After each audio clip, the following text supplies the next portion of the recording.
Oh, what is up, guys? We are live action. Dr. Pinesett here, the study doc. And thank you guys for showing up early and showing up big. See lots of faces on here. Julian's on here. Isabella's on here. Kasim's on here. Hello, guys. Good afternoon. We have a great show today. I'm very excited. Dr. Vidhya Prakash is joining us, and she's going to talk about a lot of great stuff. So we're not going to delay.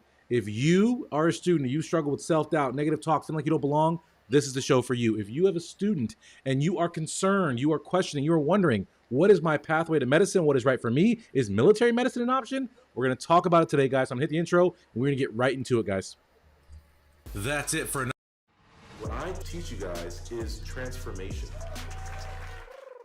If you didn't dominate, changes need to be made. So I give you guys entire systems that make you new. But stop making excuses, stop whining, stop, right? Get at it. No excuses, just dominate. All right, guys, without further ado, I'm going to introduce our guest today, Dr. Prakash, and I'm going to quickly go through her biography because it is long and is extensive. She is a powerhouse of a physician. But Dr. Prakash is a professor of clinical internal medicine and infectious disease faculty at Southern Illinois University School of Medicine. She graduated from The Ohio State University with her BA in English. She received her MD degree from the University of Cincinnati College of Medicine. She completed her residency in infectious disease in the San Antonio Uniformed Services Health Education Consortium, and then served as an infectious disease physician in the United States Air Force for 10 years as active duty. She then retired from the military, joined the SIU School of Medicine as faculty there, and she has so many leadership roles, guys, it's crazy. She serves as the vice chair of clinical affairs and the chair of the clinical competency committee in the Department of Internal Medicine. She's the founder and director of SIU Medicine's Alliance for Women in Medicine and Science.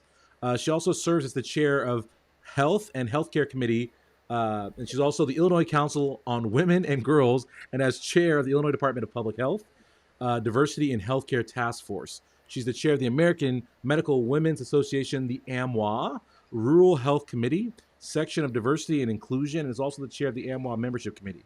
Guys, she's all over the map. I'm so excited to have her here with us today. Let's bring her on. Hi, Dr. Pinesett. I am so honored to be here. So honored to have you here. I'm so excited. If you guys are excited to have her here, like this video right now, let her know you were excited. And as always, this is live action. There's a slight delay from your guys' typing and when we see it. So if you have questions, if you want to know something, if you want to engage, if you want to tell her how awesome of a job she's doing here and how much you appreciate her taking the time of her busy schedule to be here, please put in the box right now, guys. So you are here, and I gave kind of a big bio and intro to you, but what do you want people to know? How would you introduce yourself to our students here today? Wow, that's a great question. So I would say I am a mom of two amazing boys. I'm a wife. I am a doctor. I am a leader. And I am a citizen of the world. Oh, I love it. That's a nice way to bring together all the things you're doing. So many hands and so many pots, and a citizen of this world we talk about. And I guess we can start with this citizen of the world and kind of, you have a very diverse kind of path in medicine, using the military to go through medicine and being an active duty military member. So thank you for your service off the top. But I get a lot of questions from students wondering if they should pursue military medicine and what it means for them. And so if you can go into kind of take us back to the beginning, what made you first think, oh, the military might be a pathway, whether it was in medicine or not? What made you think about military as an option for you? It's a great question, Dr. Pinesett. My military career started with a genuine love for the military and pride in being an American. I'm an immigrant to this country. I came here when I was a toddler with my parents. I still have vague memories of being naturalized with my parents and saying the oath and all of that. So I had a lot of pride. I had a lot of pride in being an American. And military was really big in my family. My two uncles were very high up in the Indian military and really wanted somebody to carry on the family tradition. So you talk about gender equity, they went to all of the male members of my family and one by one asked them, hey, are you going to carry on the family tradition? Hey, are you going to carry on the family tradition? And nobody, for different reasons, really, wasn't feeling it. And so it came down to me. And it's funny, I really believe that the universe has a plan for you. And a flyer just randomly came in the mail about a health profession scholarship program in the Air Force. And I had just had a discussion with my uncle the week prior. And it all just kind of fell into place. I met with the recruiter. Um, Again, it was a great way of tying my love for my country with wanting to carry on the family tradition. And that's what brought me into the Air Force. My biggest piece of advice would be don't just do it for the scholarship money. If you're just doing it for, well, they're going to pay for medical school and there's no other reason, it's a bad idea. You need to be going into it for the right reasons.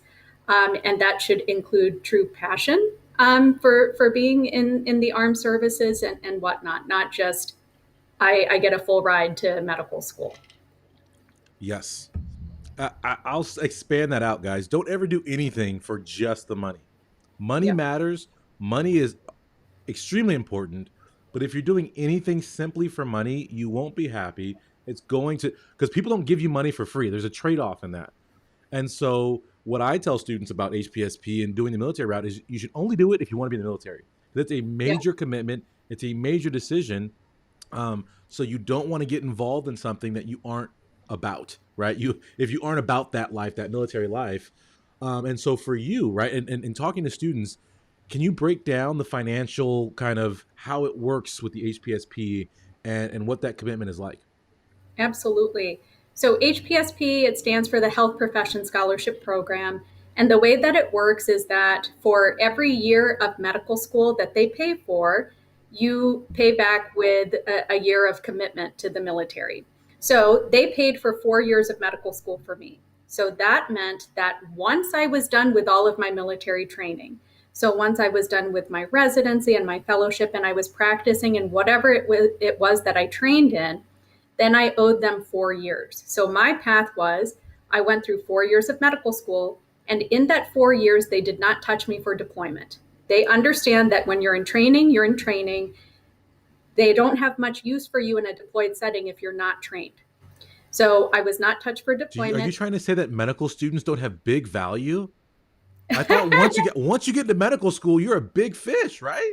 No? Yes, you are. But they want you to learn the trade before they get you in the field.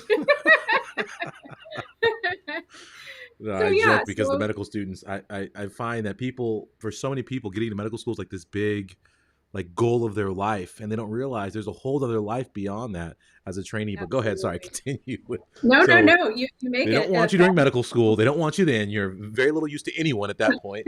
And then and then what happens? absolutely. No, I think you make an excellent point. But after those 4 years of medical school, with very little exception, you're going to train in the military. So I did internal medicine residency for 3 years, and then I did 2 years of infectious diseases fellowship. And again, as a trainee, they just want you to focus on your training. After training, then I owed 4 years. So I actually served 5 years because I loved it so much. I added an extra year to my commitment.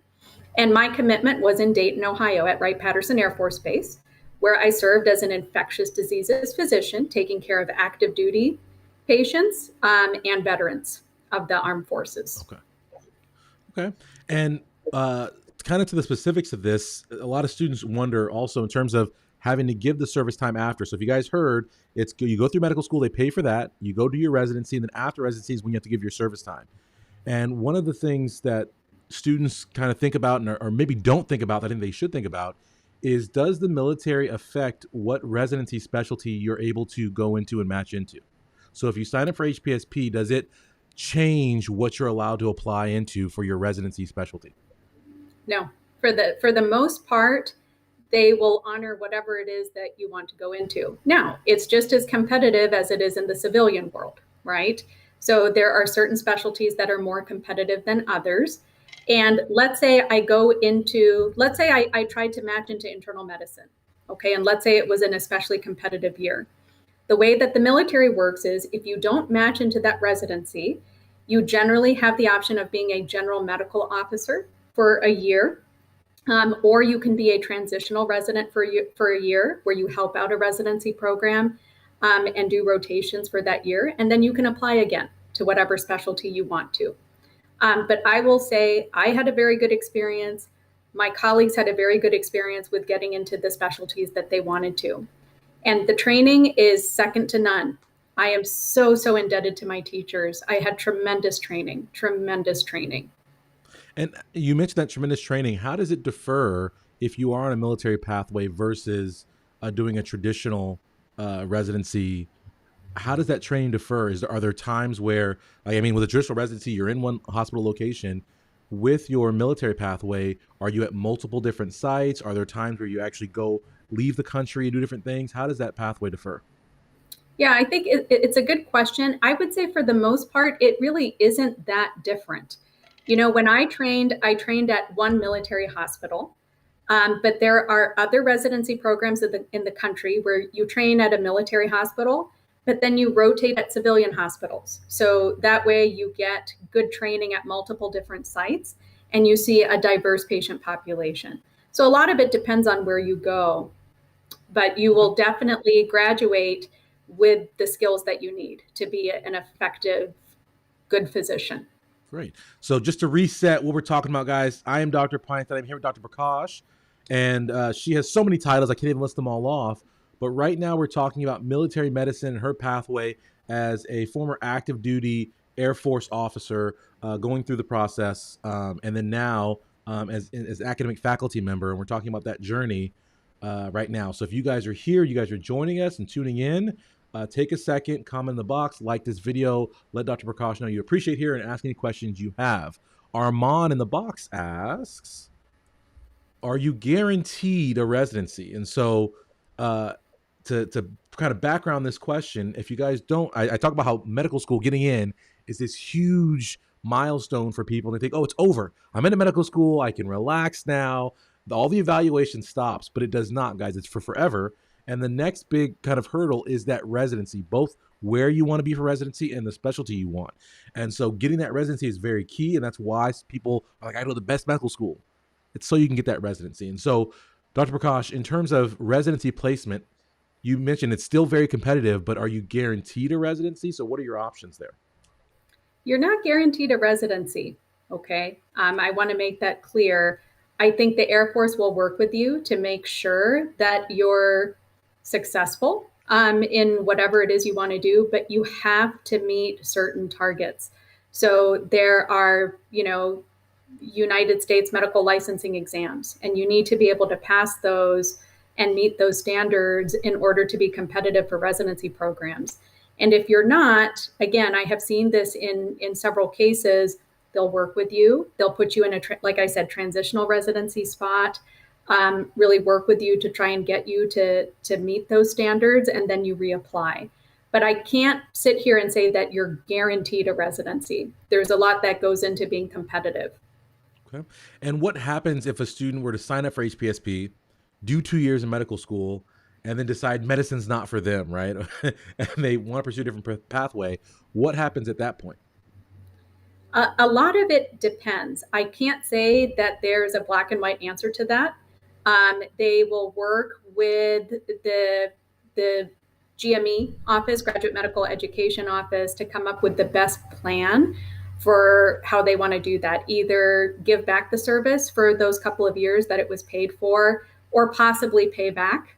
But a lot of it, again, that's what I loved about my experience with the Air Force, is that the people are kind. They're very compassionate. They understand people change their minds, and they'll work with you to come up with the best plan. Nice.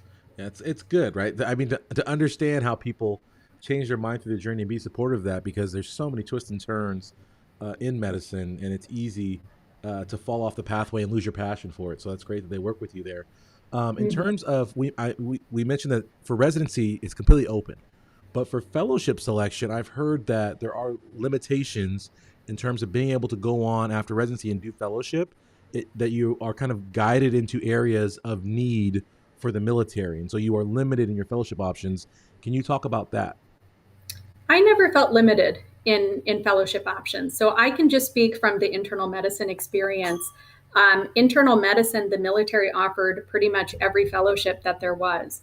So, me in my class, for example, all of us who applied for fellowships, whether it was nephrology or in my case, infectious diseases or cardiology, we all got our fellowships of choice. And what I like about the Air Force is that if they don't happen to offer that fellowship, you can certainly train in a civilian program. But I have to double check on this, at least when I was in training, if you do train at a civilian program, you still owe your commitment back to the Air Force, and they may add on another couple of years. Gotcha. Yeah, and so from talking to a couple military people myself, depending on your residency training, what your specialty you're in, if the fellowship isn't required for a specific area, they may not allow you to do it. And the example is in anesthesia. We have a lot of the Navy residents that come through. I'm in San Diego; it's a big Navy city, so we have a lot of Navy residents come through, and they are limited in terms of anesthesia fellowships they're able to apply into based on the need at that time. So, as an example, they're not able to apply into pain management if there's no need for pain physicians like coming down the Yeah. pipe, or they're not able to apply into cardiac if there's not a need there. And anesthesia is kind of one of those weird specialties, and that Mhm. being a general anesthesiologist like I am, you're still able to do a lot of those specialty cases. And so I think I kind of agree with the military in the sense like, well, why have you go do that when you can actually just get to work, start getting experience, and move forward in your career? But there are sometimes some limitations, but you do have lots of options uh, in the military. So you it's not like you're limited to one field of training if you go through the military pathway, because some people believe that you have to do primary care. And I think that No. one of the big benefits of the HPSP over some of the primary care medical school reimbursement programs that you can go into a specialty of your choice, and it leaves your career open to options. And options is what you Absolutely. guys want if you're spending years and years and years in training to become something. You want to have options to make your career what you want it to be. Absolutely. I couldn't agree more. Great. So, in terms of your service after your fellowship, so you did your internal medicine residency, you did your ID fellowship for 2 years. Now you're done with your fellowship. Are you able to select? So, when you go to pick that first military position, are you able to select where you go? How does that process work? So you work with an assignments officer and you rank. So whatever places have infectious diseases physicians, where there's a need for an infectious diseases physician, you rank your top choices. And the assignments officer works closely with you to try and get you your top choice. Now, the needs of the military come before your personal needs. So they'll ultimately place you where the need is the highest, but they do work with you. They know that you're a person, that you have a family, and they do try to make sure that they keep families together, and they want to keep their members happy. And that's exactly what happened with me. My husband was in Ohio, and so they made sure that I was matched in Ohio, in Dayton, Ohio, to keep our family together, and it worked out very well. Wonderful. And in terms of salary and residency, how does your salary differ if you are HPSP versus if you are a regular resident?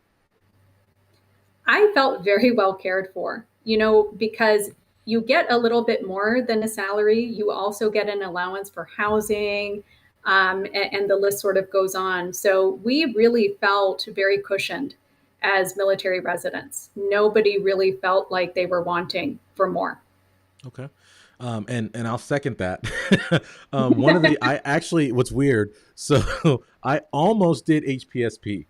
Almost. I was a Oh, smidgen wow. away from doing it, but it would have only been doing it for the money, and because I don't want to be in the military. I'm too much of a I can't follow instructions well. I don't follow instructions well, and so my personality would not mesh well with the military. I understand that. You guys know I'm crazy, so me and the military probably wouldn't coexist well. But I was thinking about it because in addition to reimbursing you for your medical school expenses, the payouts in residency are wonderful in terms of creating space, Mhm. because they do have these stipends. They do at some place they have subsidized housing. There's all kind of nice benefits Yeah.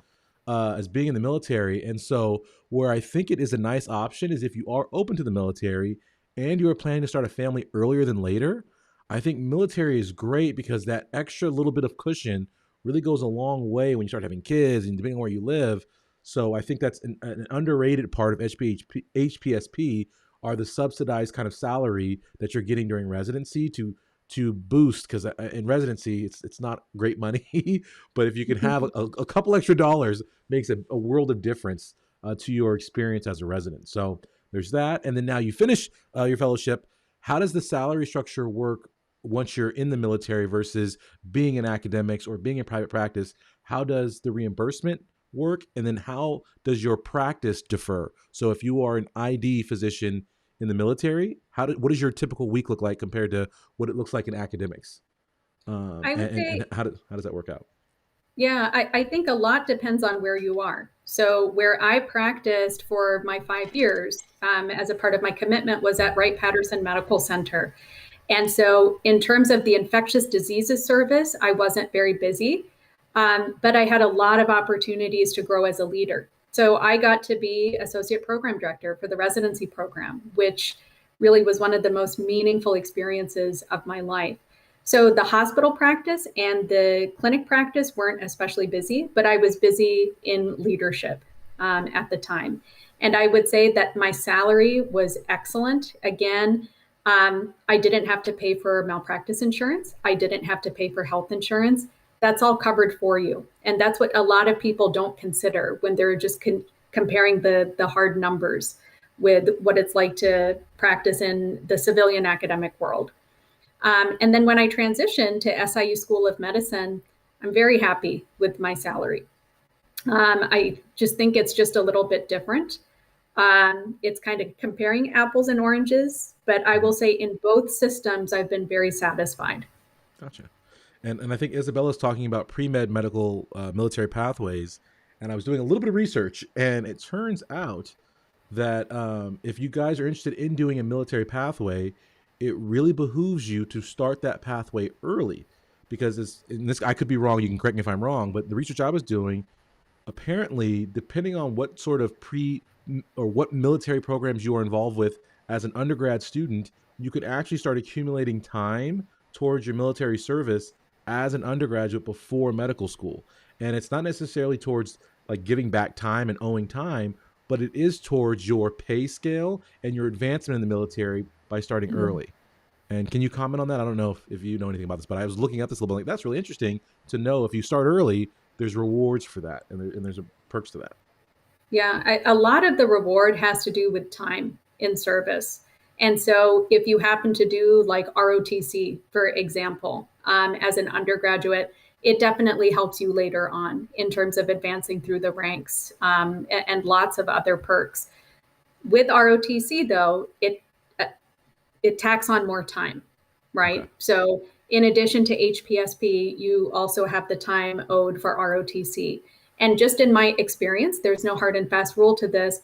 Most people who are ROTC in college, they made military their career. So they Gotcha. stayed until they were ready for retirement by and large. I love it. Nice little wrinkle there. That's important to understand, guys, because this is something you are choosing to spend a significant amount of time doing, and understanding whether you're going to be a career military person or if you're going to be it's going to be a one part of your career until you go on into something else is very important to plan out, guys. I mean, we think like becoming a doctor is the only thing to think about, but there's a lot of other things as a physician you have to think about in terms of your lifestyle and ways you want to make an impact. I think it's a good time to kind of transition because you talked about the opportunities you had to become a leader, right? And how the Mhm. military puts you in a position to become that leader. And I read off all of your your positions earlier, but there are a lot of things, and in all of them, they show that you are a leader and that you have clear passions that you're passionate about. And I think it'd be great if you could talk to the students about, because I think one of the things that gets tossed around to a lot of pre-med students and future doctors is we want leaders, we want leaders, we want leaders. But what does that really mean? And how did you become a leader? How did that process come about for you? Yeah, I think it's a multi-layered question, and I'll start with how you define a leader. So when, especially, until recent years, leadership was defined by traits. So you are a leader if you are trustworthy, if you're organized, et cetera, and lots of different traits. But what I've come to realize is that while those traits are important, leadership is really defined by action. It's doing, right? And especially when you're leading through change, when you're mobilizing the masses to come along with the clear vision and having them transform in the process and become equally passionate about that, that is leading. So the doing part is leading. And then the second misconception is that to do that, you need a title. So you cannot lead unless you are a president or an official title of group leader.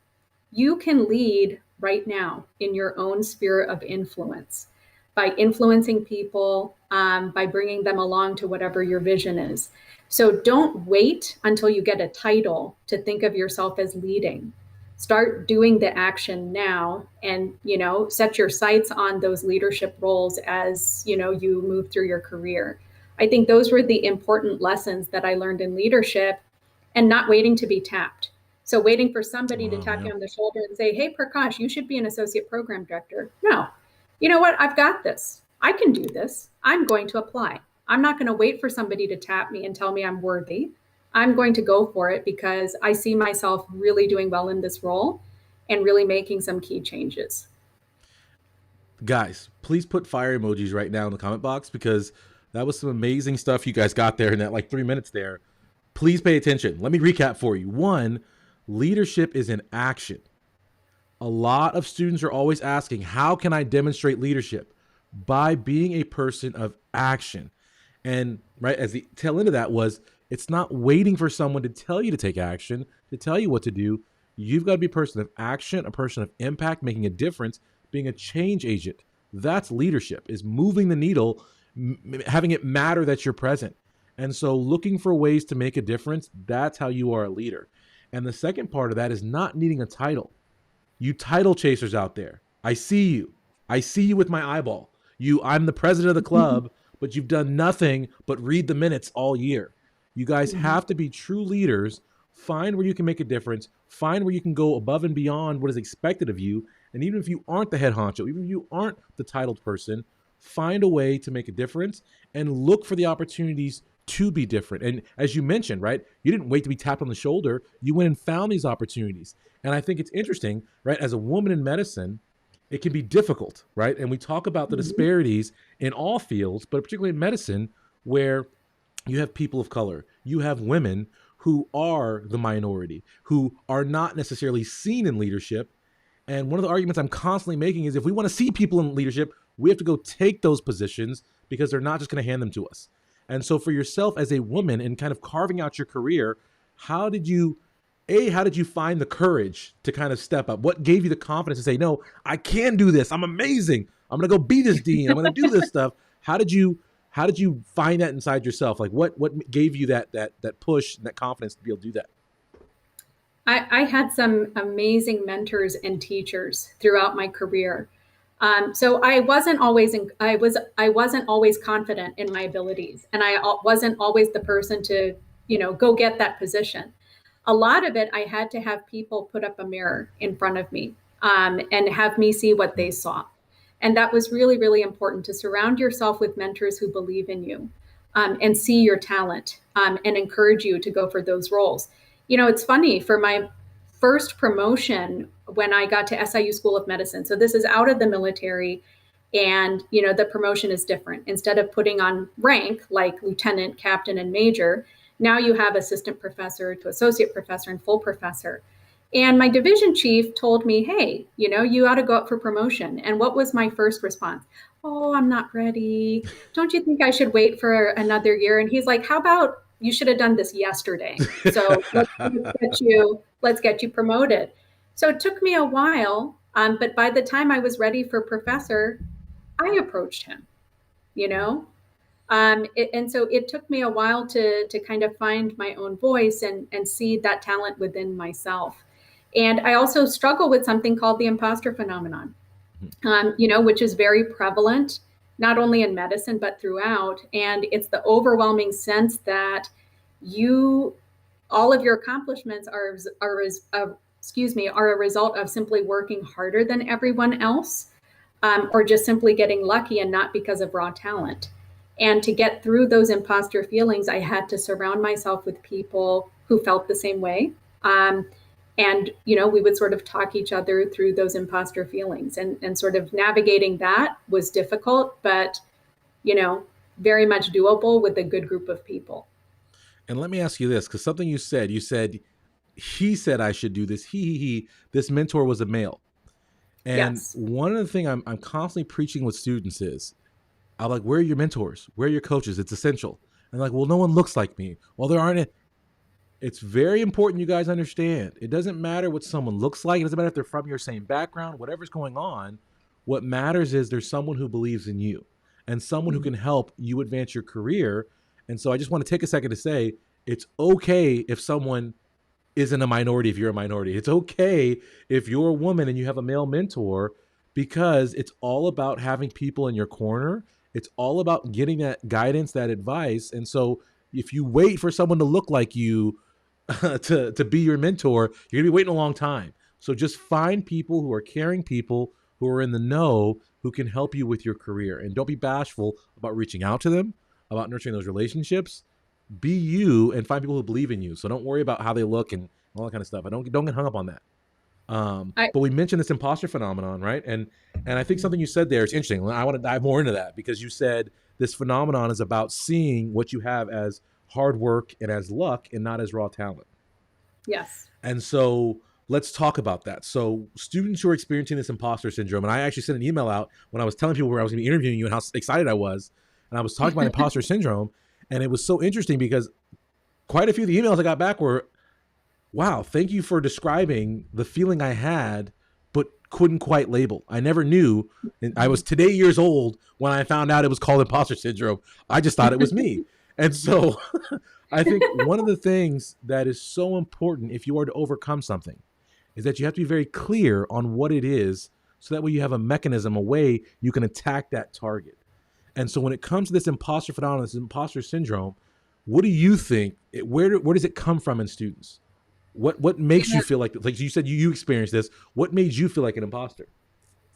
Yeah, so it's interesting. Pauline Clance is the one who coined that term and did the groundbreaking research on imposter phenomenon. And you hear the terms imposter syndrome and imposter phenomenon. It's important to call it imposter phenomenon because syndrome makes it sound like a disease or something that's wrong with you, when actually it is in fact a phenomenon. It's not to be confused with mental illness or some sort of disorder. It's a phenomenon. And it's interesting, in the early work that she did, there were two types of imposters. She interviewed very successful women at college campuses. A lot of them were professors and PhD students and so on. So there were two phenotypes. One was the Supergirl phenotype. So this was typically an only child, typically, and had parents who told her that she could do no wrong, that she was perfect in every way, and that she was Supergirl. And so when she started going through life and realized, oh my gosh, there are times that I do fail, she couldn't really quite measure up to that Supergirl persona. And hence she starts feeling like an imposter, like she's living a lie, and that someone's going to blow her cover any minute. The other phenotype was having a genius sibling. So growing up in a household with the naturally smart brother or sister, and they were labeled as the sensitive one. And no matter what accomplishments they had in school, no matter how many A's they brought home, president of the student council and whatnot, they're still just not considered the naturally smart one. You're still the sensitive one. And so then they start sort of believing, well, if I'm not naturally smart or innately talented, clearly I'm having these accomplishments because I'm winning people over, because I'm charismatic, because I'm nice, maybe because I just work harder than everyone else. And so those imposter feelings develop. And, I have a book that just came out called Learning to Listen. And I delve into my imposter feelings because I fit both phenotypes. I have a younger brother who's the naturally smart one. And my whole life, I was sort of, in a way, feeling like I just couldn't measure up. No matter how many A's I got, no matter how well I excelled in school, I would never be the naturally smart one. And in class, I was the super girl. People used to call me the mother brain because I performed really well in school. But then I went through and started realizing there were times that I brought home something other than an A, and it was really hard to keep up with that persona. And so that's why I feel that my imposter feelings are as strong as they are because of those early childhood experiences. Yeah.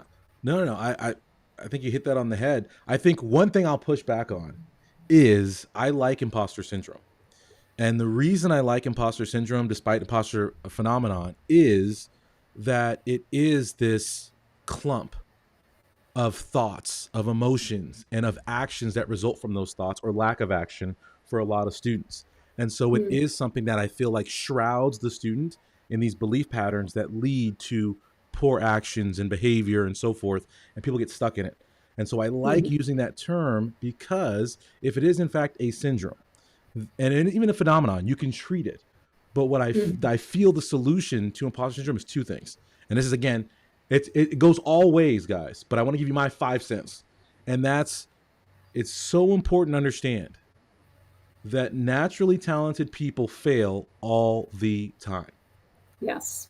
And if you are someone who feels like an imposter, sometimes it may be, in fact, that you are an imposter because you have not done the work required to be competent, to develop said confidence that results from that competence.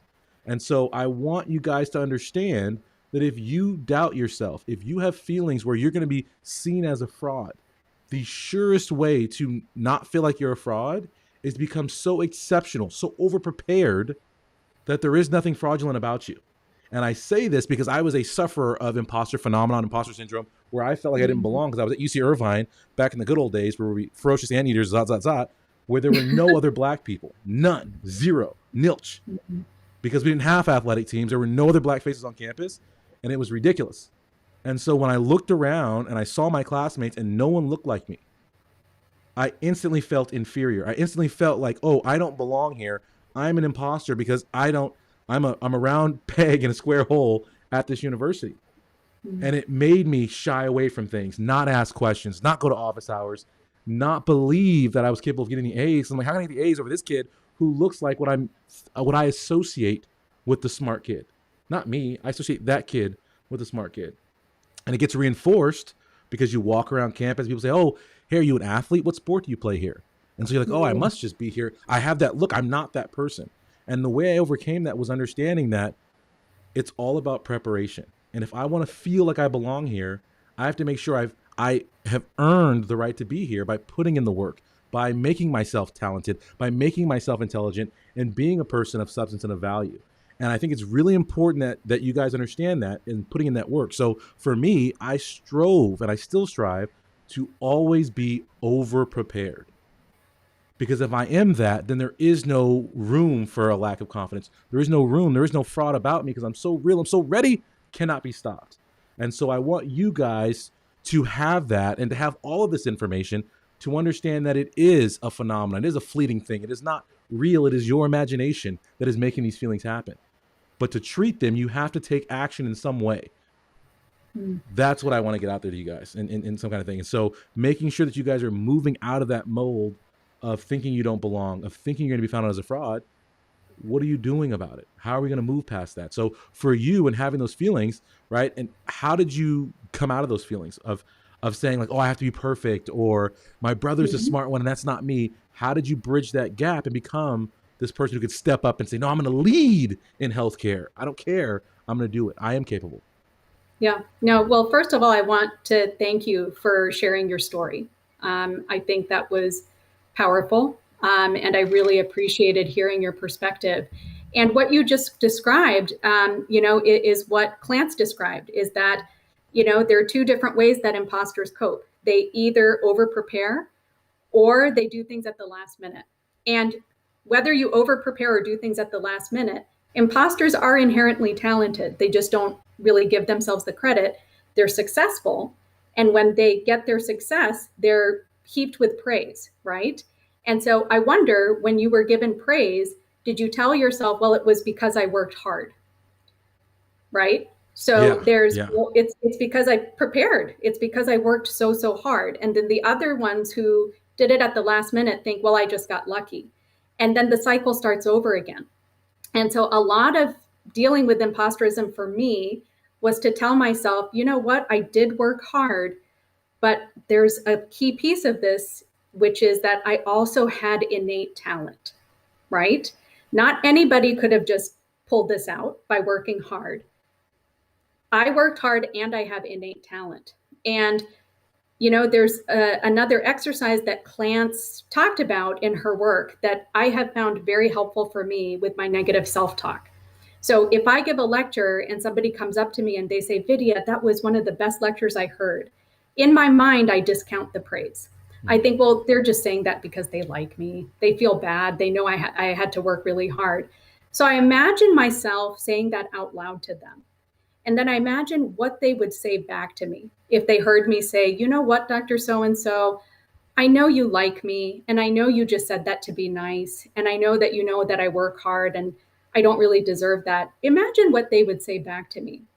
And that's been really, really effective for me because, again, it's putting that mirror up Yeah. in front of me that I need to see, that I don't often see.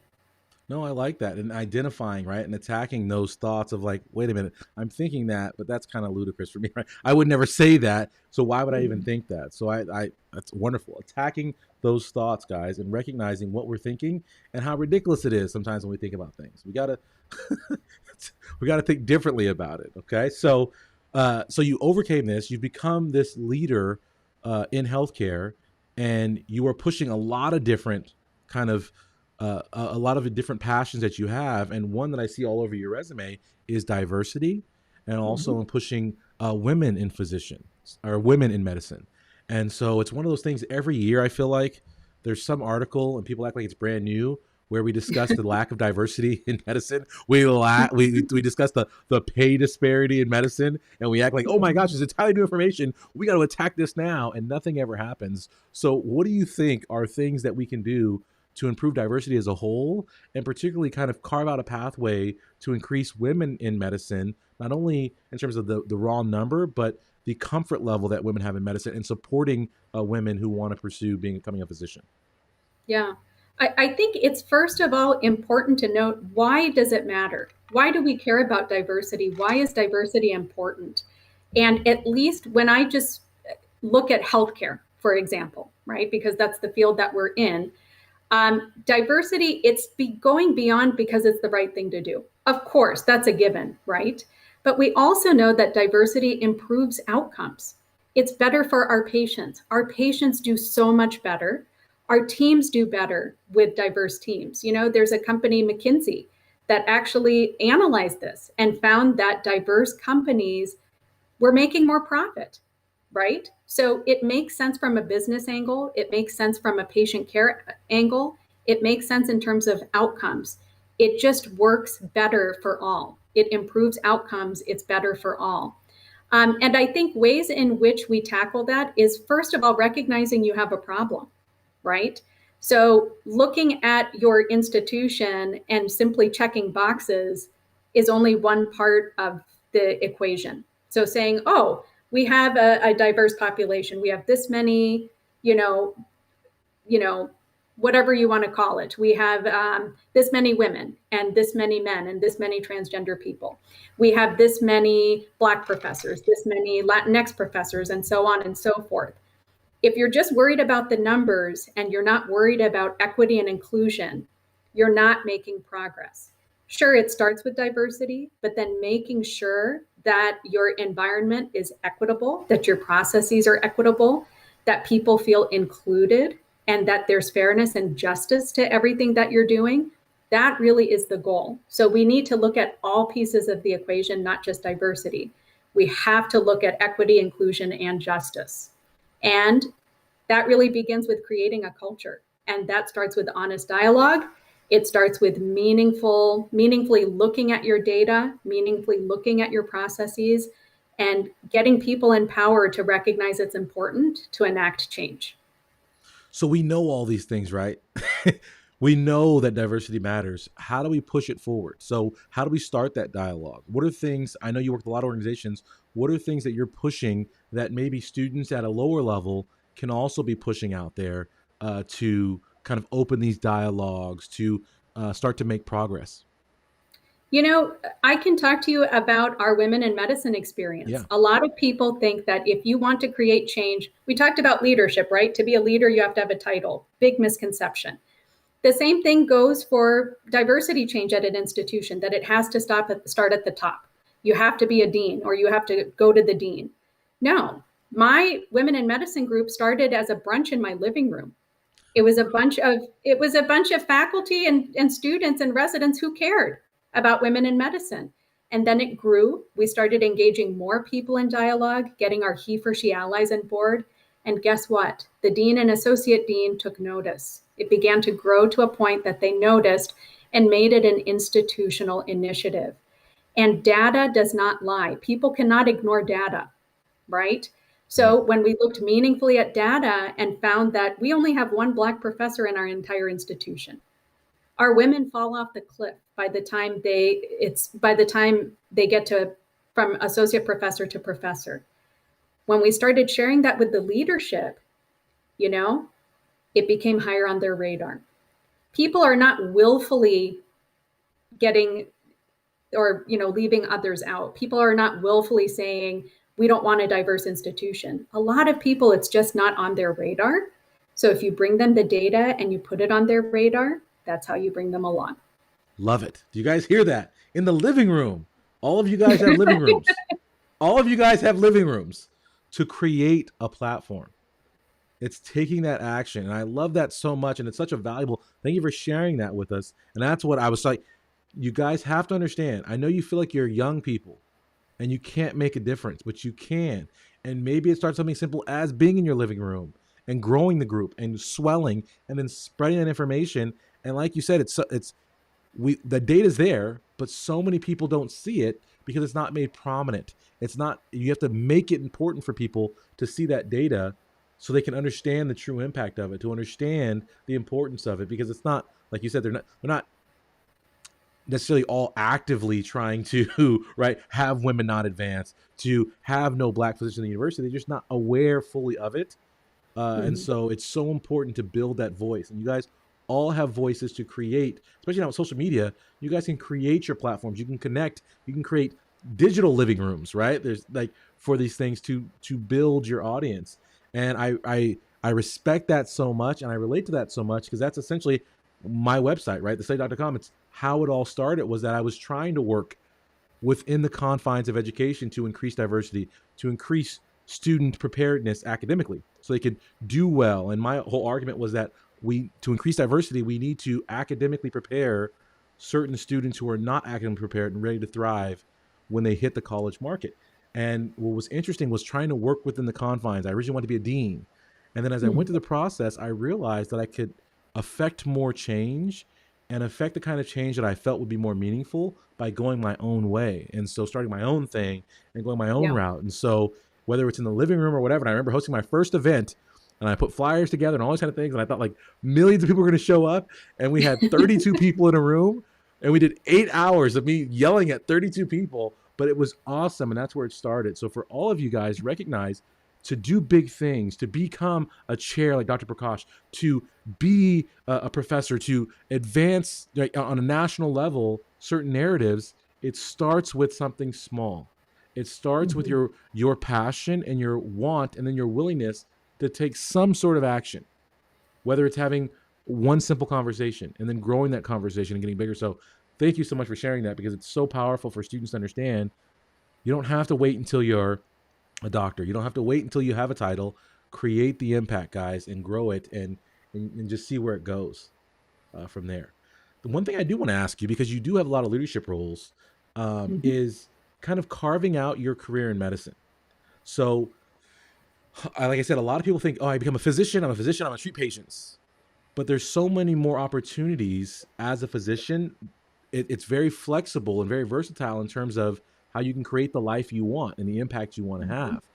And so for you, in terms of navigating your career, where your career is now, where do you see like the next steps? What's the next thing you're thinking about?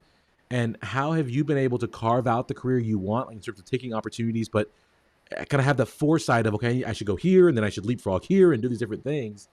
And how can students start kind of planning out their pathway of saying, okay, this is kind of what I'm interested in. This is what I'm thinking I want to do. And then making it actualizing that vision for their career as a physician and building out this amazing career. I think it's a very good question and an important one. My big advice to students is first be a doctor. You only have those 4 years to be a medical student and learn as much as you can in that time. Focus on being a doctor. When you're in residency, focus on being a resident, learn your trade. And I even tell junior faculty, in their first 1 to 2 years of practice, focus on honing your skills. You're a physician first. At least that's how I feel. Yeah. I'm always going to be a physician. No matter how far I advance in leadership, I will never walk away from patient care. I will never forget the day I got into medical school. Anytime I start veering towards burnout, I go back to that moment that I knew I was going to be a doctor, knowing very well I may never have gotten that phone call. There was a real possibility I may not have gotten into medical school. So knowing that I was going to be a doctor and that my purpose is to treat patients first and foremost, not losing sight of that and really honing your skills. And then I think the leadership positions start opening up. Remember, I said the universe has a plan, right? Yeah. So a lot of opportunities just sort of come and find you as well. It's not to say that you shouldn't go looking, but certain things will come find you. But I would say when you're starting out, especially when you're in school, that should be your first priority. Yeah, physician first, guys. If you are not prepared to handle your basic duties, no one's going to add to your duties because all these Mm-hmm. leadership positions, these are extra, extra. Mm-hmm. So if you can't provide your basic role, you're not gonna get people are gonna look to you and say, you know what, she's thriving. She's a powerhouse. We need to give her more opportunities. People aren't gonna look at you that way, guys. So take the time, get competent. And I see this a lot from students who, as I talk about, right, you don't have to wait to make change. But I see students who are out here trying to impact the world and do all these great things, but they aren't succeeding in the classroom. They aren't putting themselves in a position to get into medical school to really make the change they want. And so it's important. I think that's important that you said that is first things first, fundamentals first. Focus on your primary career first, and then let the things branch off of it, off of there. You mentioned how opportunities come to you and kind of find you, and the universe has a plan. But obviously, people saw excellence in you, right? People saw you there. So one of the things that I try to stress with young physicians and with residents is career visibility, in the sense that if you want to have these opportunities, if you want people in leadership to see you, that you have to make yourself visible. You have to make yourself available. How did you, or do you think that visibility plays a role in it? And how did you make yourself visible? Did you build your network? How did you go about how did the leadership know to say, oh, Dr. Prakash, how do they know to pick you? Yeah, so a lot of it, you have to know that you want it, and you have to be assertive. And a lot of it is mentorship too. In mentorship, don't wait for a mentor to find you. Find somebody who lines up with your interests and go find them. It's known, especially in academic medicine, that the most effective mentor-mentee relationships are driven by the mentee. So you're Yeah. the one setting the agenda. You tap so and so and say, hey, my goal is to get into medical school. And I would like to meet with you every month to talk about how I can make that happen. I would like for you to look out for research opportunities for me, and then X, Y, and Z. So you have your goals, you have your plan, you tell them how often you want to meet, and you help them connect you with whatever it is that you need to achieve that goal. And I did a lot of that for leadership. I told my mentors, hey, I want to do women in medicine leadership. Mm-hmm. Can you be my eyes and ears? And that takes me to the role of sponsor, right? Yeah. So mentors share wisdom and they share, pearls, right? They share advice. Sponsors share power. So especially when I transitioned from getting into medical school and residency to leadership, I had sponsors act on my behalf. So these are Yeah. people with power who have a seat at the table who say, oh, you're looking for a chair? I have somebody that I know who would be outstanding as chair of AMWA's membership committee. And that's how those conversations happened. And that's how that happened. Guys, pay attention. I want everyone right now, you better like the video, you better comment and put sponsor in the comment box right now, because that's so important. And we were just talking about this in my pre-med group a couple weeks ago, and we were talking about effective networking and understanding there's different people in your lives who have different roles. There are mentors, there are coaches, but then I call them power players, but you call them sponsors. I Yeah. like that better. But they're Mm-hmm. people who have the power to move the needle on your behalf and to advocate for you. And it's so powerful to have those people who are already in the room, who have the ear of the people you need to talk to, who can facilitate that. And so I teach my students to work the ladder and identify, okay, this is the power player I need to contact with. And then you figure out how to get in contact with them. And again, set that agenda, nurture the relationship, and to show them that you're a person of value. But I think that's so important, guys. Did you hear that? There's mentors, and then there's sponsors. And so it's very important you open yourself up and you are looking actively saying, well, you know what? This is something I'm interested in. Who are the people who can help me, who can advance my career? And then to take the action to get to know them, to let them know, hey, I'm looking for this. If you see it, I'm the one. And let them know. If you don't do it, they cannot know. If you don't put yourself out there, they can't put you out there. You've got to go and find these people. So I really, really love that. Thank you for sharing that.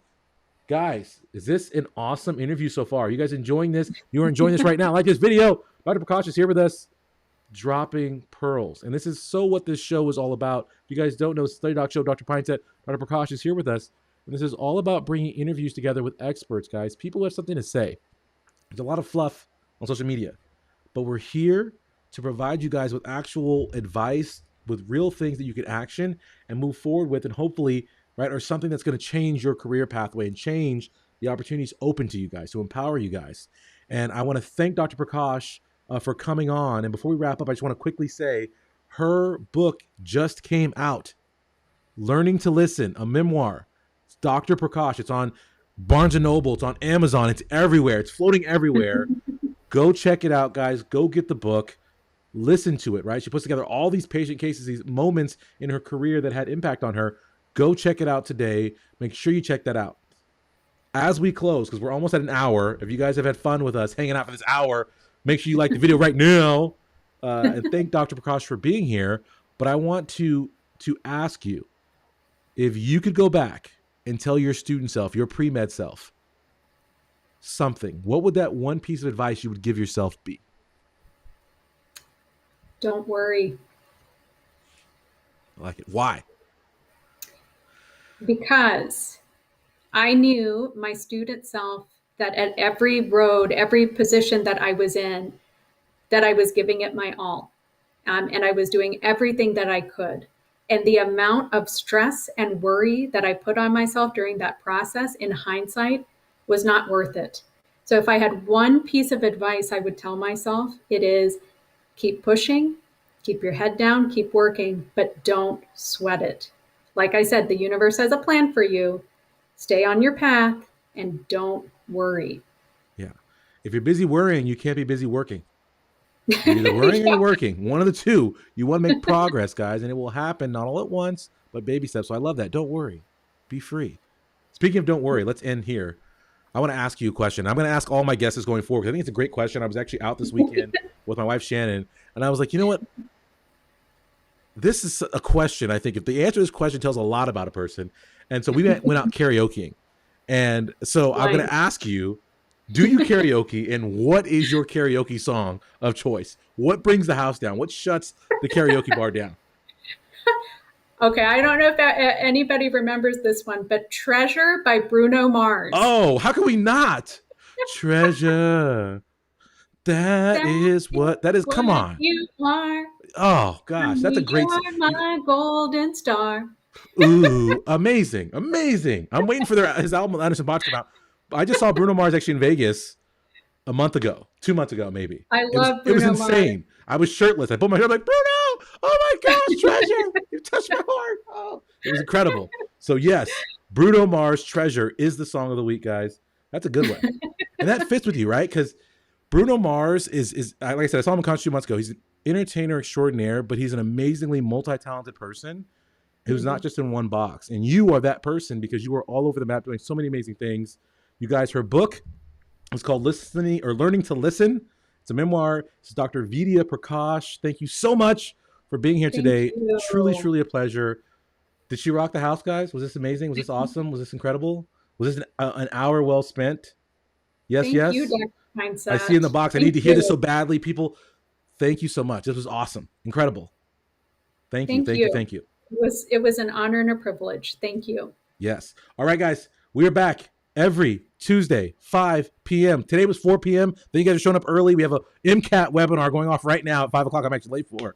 But we'll be back every Tuesday, 5 p.m. with a new amazing person to come give you guys amazing wisdom, amazing pearls like Dr. Prakash did today. So thank you so much again. And all of you guys, we always end the same way. It's no excuses. It's just dominating, guys. We must move forward, must make progress. You guys all have greatness within you. Believe in yourselves, right? And don't worry. Have a good time. You're going to get there. Keep working. Thank you, guys. That's it for another episode of the Study Doc Show. Show your love by smashing the like button and commenting in the box below. Today is the day, guys. No more excuses, no more complaining. You're going to take your future into your own hands. You're going to dominate. You're going to be successful. I challenge you. What are you going to do today to make your life better? Get to my website, thestudydoc.com. Grab a free ebook, sign up for a free webinar, and if you're really ready to transform, enroll in one of my life-changing courses or coaching programs. You have greatness inside you. Let me show you how to unlock it so you can dominate and make your dreams a reality. No excuse.